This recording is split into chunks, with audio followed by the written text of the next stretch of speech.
All right, Jesse on Fire, welcome back to the channel. So I just got done watching Tony Ferguson's press conference, and this was as notable a press conference as you are going to see if you look at the sport like I do, right? Like look at I've made no secret of this. The kicks, the punches, all that stuff is really interesting to me. But what's really interesting to me is where's this guy's mental at? Where is that? And how is that going to affect his performance? Like when I used to play fantasy football, a lot of you guys know this. I owned a fantasy sports company. Before that, I was very active in fantasy football. And that's how I used to win. I used to always win. I would get first or second place in every single league, always. But my edge always had to do with one or two guys that I would draft. And it was always built around something having to do with when Terrell Owens went to the Bengals, right? His first year when he went to the Bengals, and everybody was writing him off. I'm like, I bet you I can get him real late, and I think he's going to go off this year. And it had to do with his, and he went off. That's why I won that year. It's all stuff like that. And so when I'm looking at Tony Ferguson in this press conference, there's some very notable stuff. Now, before I get into what is notable, let me just say this. If you like the content, subscribe and ring the bell. I would appreciate it very much if you guys would subscribe. And also, I got to throw it out to my number one. What? Nope, never mind. I'll do that later. But yeah, subscribe to the channel and ring the bell. So anyway, when we're talking about Tony Ferguson here, it's okay, he clearly is very angry, right? He's upset at the company. He's upset at Dana. He's upset at Rogan. He's upset at, basically everything. He was mad at he's mad at his coaches going into the, whatever his last fight was. He said that it was, he basically blamed his striking on them because they told him not to jab, and they also told him to knock him out. And so he's like, so what am I supposed to do here? They told me not to jab, and they told me to knock him out. So what am I doing? I'm like, what you're doing is you're blaming your coaches for a performance, right? So just bear with me though, because this is not all negative on Tony. Trust me, this is I'm going somewhere with this. Okay, so he blames his coaches for his last loss, right? Then he talked about the Oliveira fight. He said that he took it on short notice and he practiced no jiu-jitsu, okay? So he's blaming this fact that it's short notice. Then he's not yelling, but he's pissed off at Rogan for saying that Ferguson didn't look good as it related to his jiu-jitsu on the ground. And he's mad because Rogan didn't say the same things about Dustin Poirier when he got worked on the ground by Oliveira. Now, in fairness, that was different though. In all honesty, Dustin Poirier clearly very intentionally sat underneath Oliveira in the guard and just let Oliveira tee off on him because he didn't even want to try on the jiu-jitsu. And he made that very clear. He said that he chose specifically not to move from being underneath of Oliveira because he didn't want to get submitted. He said that he learned from the Khabib fight that if he just survive, get to the next round, right? But nonetheless, it's beside the point, right? Tony Ferguson, so he's mad. He took it on short notice. He didn't practice jiu-jitsu. Joe Rogan says that he doesn't know what he's doing in jiu-jitsu, and he's mad about all those things, right? He's mad that he's locked up. He's mad that he wants to go do other sports, and Dana won't let him. He wants to fight. He wants to go box. Dana won't let him. He called Dana a drug dealer or something. Basically, he's mad at everyone, okay? He's got excuses for the fights. Here's the thing about that, though, right? So I would assume you guys think that I'm going to say, well, I guess this means that he's going to lose. Bad mental game. He's, bad mental. He's going to get worked, son. So maybe. But I'll tell you why I'm not jumping on that right now is because there is another fighter very, very notable in this regard. You talk to all these other analysts and you want to have somebody dissect someone's footwork. Trust me. I know what I'm looking at, but you got way better options. Lots of them. Basically, you got better options for most of the technical stuff relating to fighting, but you don't have any other better options when it comes to this shit. Not when it comes to this. And so there's another fighter that is extraordinarily notable that I'm going to tell you about that could illustrate why this is actually a good thing for Tony Ferguson. I'm going to tell you what that is in a second. But first, I want to tell you guys about Yo Kratom. And you know why? Because, as a matter of fact, just today, let me show you guys something.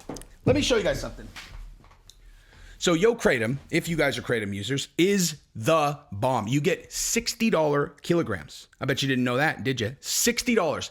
Highest quality, $60 per kilo. And look at this. I'm going to show you guys right now. Look at this. Boom. I don't know if you can see that, but that says Yo Kratom is awesome. I thought it was bullshit, but it's 100% true. I know. It's the bomb. Now, I would put the label thing up on the screen, but I'm pretty sure that, the watchers don't like that. So it's YOKRATOM.com, $60 kilograms. You will love it. If you don't love it, it's impossible. If you're a Kratom person, every single option comes in 2 days. So get on it. Anyway, so here's the deal, right? So who am I talking about when it comes to the mental game that is connected to Tony Ferguson? I'm talking about Tyron Woodley, okay? So Tyron Woodley, for years, dude, no matter what happened, he would get on the microphone and he would talk about how no one respects him. He sounded fucking exactly like Tony Ferguson. I mean, minus the part where he's giving excuses about the fights, right? But not dissimilar. Every single time he'd get interviewed, he would say, hey man, listen, I listen to Rogan. I didn't hear him saying about other people. And I got Dana. Nobody respects me. He sounded exactly like Tony Ferguson. Exactly. And I used to always just be like, what is wrong with this guy? Like, why? I don't understand. Why does he think everyone's out to get him? Like, I don't understand why he thinks everyone's out to get him. Like, obviously people respect you, dude. Like, what the fuck? I don't even, like, what movie are you watching?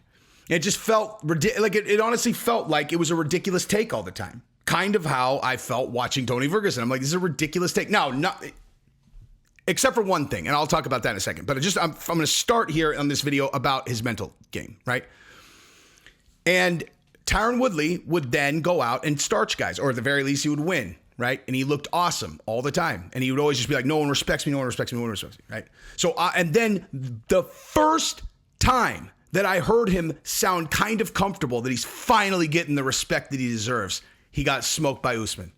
And I never forgot that, dude. The very first time where there was a big shift in his mental, he got smoked. And it was like, damn. So he needed that, dude. Tyron Woodley needed that. Like, he needed to feel like people were on him. Like, he needed to feel like everyone's against him. He's got something to prove, whatever. And so, like, when I look at Tony Ferguson in that press conference, if I didn't have that context from Tyron Woodley, I would be like, bro, this guy's mental is in outer space. Like, the giving excuses thing is such a bad look. The blaming the organization thing is such a bad look. The blaming the announcers is a bad look. But maybe not. Maybe not at all, Like, Tony's completely fucking crazy, obviously. Now, the one thing that I've said about Tony that I am very proud of this take, because I really do believe that this is the case, is Tony Ferguson is basically like if you had a time machine, right? And you were like, and instead of like the UFC being like a contest among martial artists, like, oh, this, a jiu-jitsu fighter against a wrestler, a boxer against a kickboxer, like all that stuff, like the genesis of UFC. Like if the UFC was like, let's go get the most vicious warrior from different like warrior clans all across history. So you go get like a samurai fighter, and then you go get like an Aztec warrior. It's like the most vicious Aztec warrior or Mayan warrior, a guy who's got like a hut, and his entire hut is like lined with the heads of fucking people that tried to fight him that he just decapitated, and then he fucked their wives and then, put their heads up on the tent. Damn it. I was trying not to say the F word. But, basically Tony Ferguson is the closest thing to like a cannibal fucking Aztec warrior, that someone just pulled directly out of like the 1400s. You're never going to find someone better than that, 1300s, whatever. That's exactly what he is. And you just bring him to modern times and you're like, here, train to fight. And then we'll watch how you do. He's a tough bastard, man. But he's completely batshit crazy, batshit crazy in a way that seems to serve him well. In the fight game, he's tough as fuck, man. But, we'll see. We'll see how it goes. Now, the other thing I did want to bring up, though, is he brought up the fact that he was stripped of his interim title. So I want to say, like, does he have a legitimate beef? Okay. Now, generally, when people are bitching about the organization, I take it in a case-by-case basis, you know? Because obviously the UFC has the world by the balls. They've got the entire sport surrounded. They can do whatever they want. The fighters are interchangeable. I talked about this with Chandler. I don't know if you guys watched that video, but like we talked about this where it's like the fighters are basically interchangeable, you know? Now, it's one thing, the fact that the fighters are interchangeable, but where they're interchangeable and so you kind of diminish their value, but then you simultaneously lock them in with the UFC. It's a very favorable situation for the UFC, obviously. Maybe not so much for the fighters, but you know, there are lots of fighters that leave this game wealthy. And also, there was no road to making a living as a professional fighter outside of boxing whatsoever before the UFC. And that has to matter. Like, that has to count for something, dude. You know, people can look and be like, man, they're making money hand over fist. I feel locked up. Everybody looks at everything from their own, you know, kind of self-centered perspective. I get it. And this is coming on the same day that Dana basically shot down Francis and Tyson Fury, which seems crazy since Tyson, you know, Francis is going to be a free agent at the end of the year. Like, Dana really must think he's got an ace up his sleeve. Because if Francis and his team, as an example, were able to get a legal opinion saying that, yeah, you're a free agent at the end of the year and taking away the UFC's ability to tie him up in court, I mean, what choice do you have? You're either going to do the fight with him or you're not. Anyway, it's neither here nor there. But the UFC created this entire life for people, right? And some people have gotten fucked by the organization and some have had their entire life made. You know, like all of them are making money doing martial arts because of the UFC. That's got to matter at least a little bit, right? I mean, you can't just hold on to that forever and just like, you know, like, oh, well, you're making 60 grand a year. You'd be making nothing if it wasn't for us, bro. I'm not saying like that. But in Tony's case, he kind of did get fucked here, dude.